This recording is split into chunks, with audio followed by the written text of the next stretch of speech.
Good morning, guys. Happy Sunday. Today is Sunday. So, in Philippines time, it is 8:35. But in Australia is guys, late na sa Australia. 10:35 na. 2 hours in advance sila. Good morning. So naglalagay lang ako ng magluto ako ng fish. Bangus yung siya guys, boneless. Magluto tayo ng boneless bangus kasi kumakain si daddy niyan. Anyway, nakabili ako ng 3 bangus, 200 pesos each, malalaki siya. Tapos yung boneless na siya. Yung isa binigay lang sa akin ng nagbibinta ng fish. Actually, binigay yun the other day para kay daddy kasi alam niya na kumakain si daddy, boneless lang talaga. Tapos yun. Lagay lang nila tayo na paldi na basurahan namin. So ayan, it's a rainy day today. Tapos gusto ko sana magpamasahe. Yung side ko, gusto ko siya ipamassage. Ito ko na side. So anyway, mamaya na lang. Let's plan.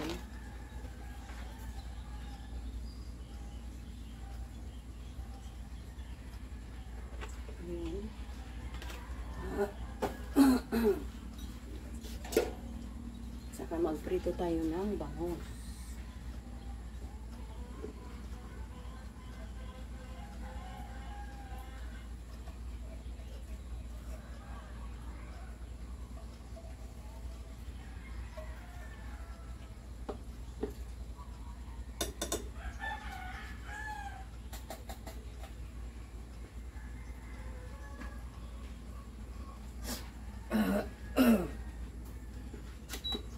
Pinatay ko yung fire kasi hindi pa ready yung lulutuin ko, umano na siya, kumulo na yung oil. So sabi ko na huli man tayo, so lulutuin ko yan, hopefully kakain si daddy. Alam nyo, hindi kasi yan sila kumakain ng kanin sa umaga, yung mga Australiano. Mayroon din siguro, pero as far as I know, hindi nila yan breakfast. Ang rice, tayo lang. So, sa kanya is yung mga bread, ganun. So, yun.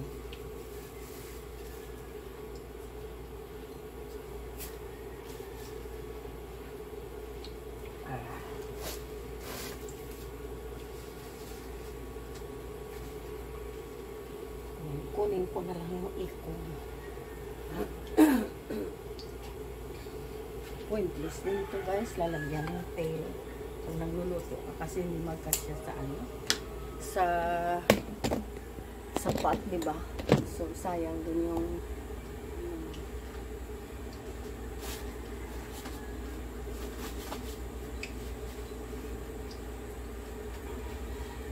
i-pot dry ko muna siya sa towel para hindi siya mag-stash.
I remove the tail kasi hindi naman kailangan.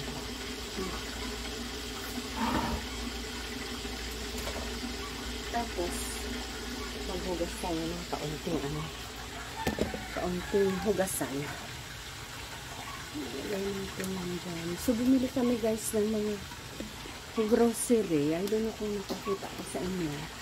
Yung mga syupa. Ayan.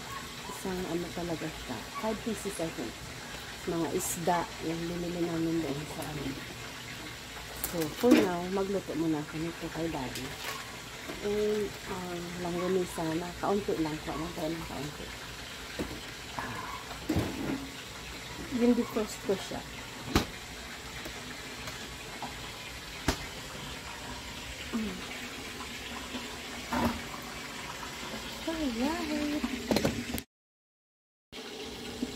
So, ayan guys, magluto lang tayo ng ito, saka ito.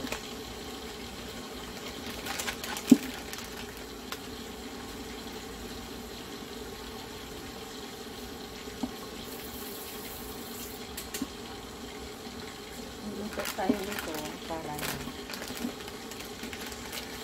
kay Daddy Lucy, yung kinakain niya.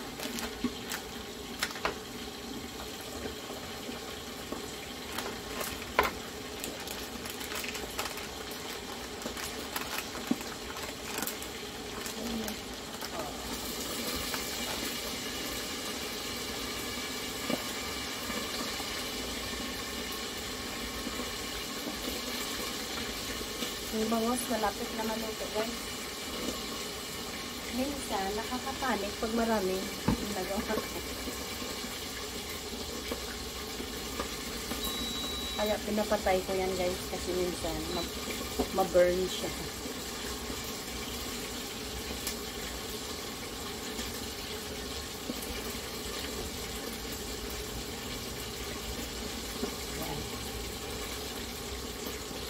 Tatlo lang lulutuin ko, may tatlo pa na naiwan. So ito yung CBO tonkatsu. Ayan. Bit 6. 100 plus yata guys yung 150. Hindi ko sure. Kasi pagbili ko nito parang may bonus. So, hindi ko sure kung ang normal price niya magkano.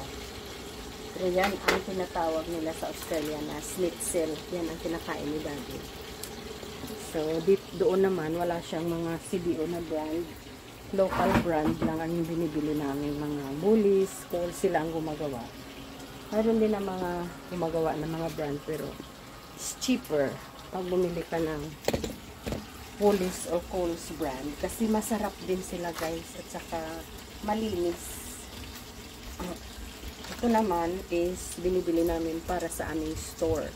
So, na rin, automatic na rin na ginagamit namin for house use naman siya. Longganisa. Ayan. Kukuha tayo ng 6. Yan ang lulutuin natin.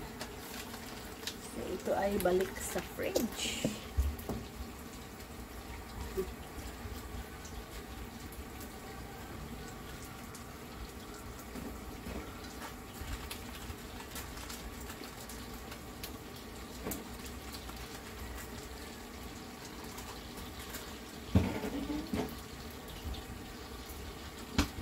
Nagustuhan ko guys yung fridge ko kasi yung capacity niya. Alam niyo yung capacity niya yung fridge na ganyan. Marami din pala.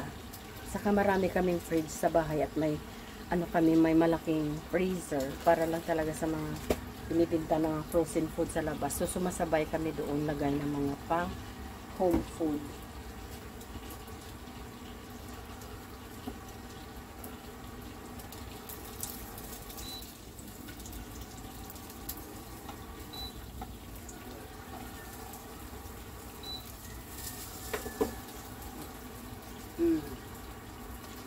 Then,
muntik na nasunog.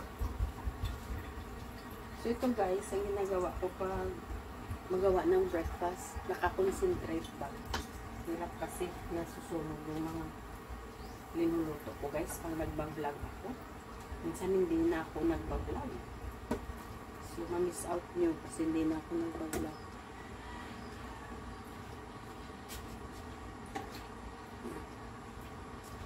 Okay, lagay tayo nito.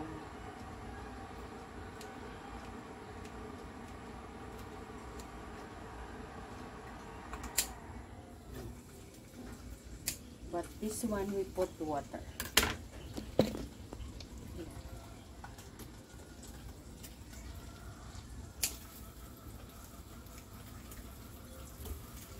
Tunay na Filipino food, pero ako pa rin kumakain.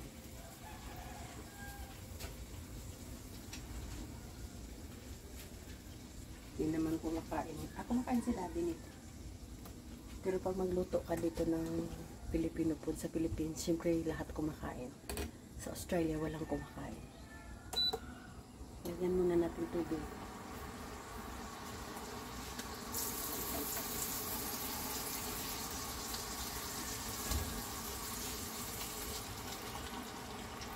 Ang ganda nito guys, hindi ko ito nakita sa Australia. Lagay mo dito, tapos ilagay mo yung mga vegetables mo, yung tubig. Lumalabas dyan. So, pwede mo siyang hugasan this way. Tapos may locking siya dito na plastic.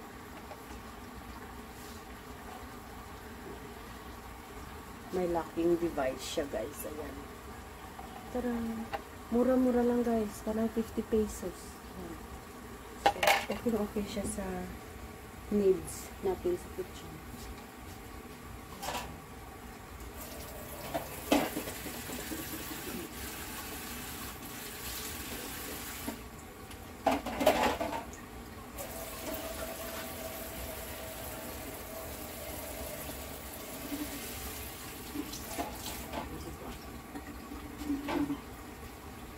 Kaya ayan guys, pag nagluluto ako, nawawala minsan ako kasi ang concentration ko ba sa iba pupunta.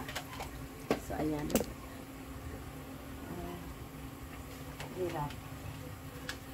Dapat mag-concentrate tayo sa ginagawa kasi nasunog. So mahirap pag nag-vlog. So ganito lang ako guys, pag morning or pag nandito ako sa taas. Good morning. Kasi daddy, nagtawag si Mom. Ang musta? Sorry sila. Ito, maglaba. Labada tayo. Ito.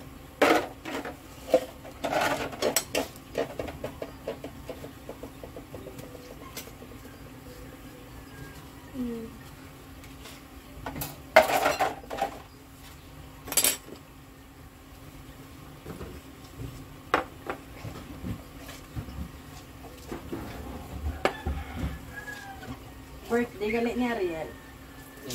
Ariel. Ariel. Oo, today. Tungan sila sang asawa ni Fish. Pana ni Fish. Today, la birthday nga dua. Funny. Birthday na naman. It's like quick. Time flies sa Pilipinas. 2 years na kami lagpas na 2 years dito guys.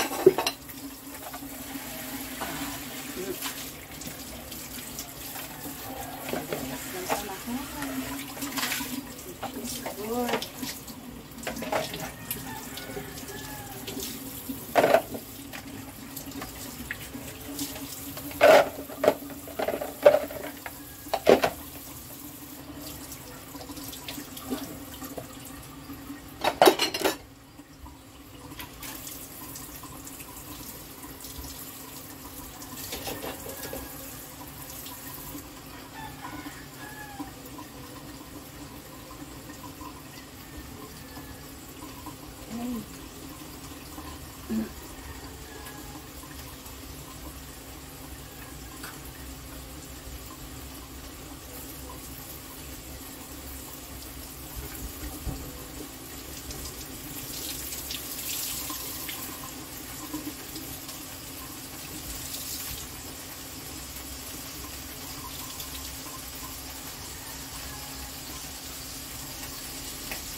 Ng friend ko next door namin, si Inday Erica. Ayan.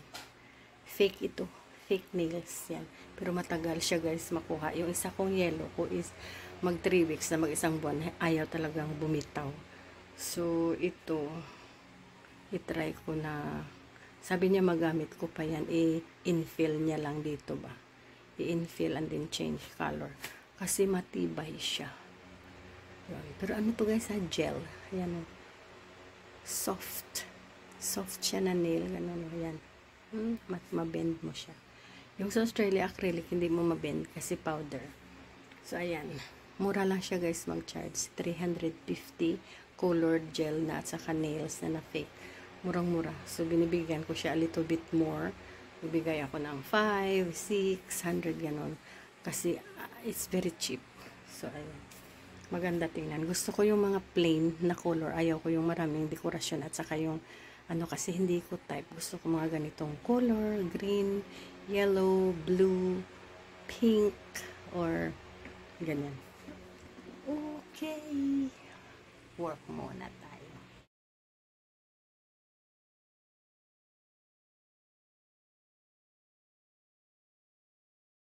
Thank you for watching. Bye-bye now.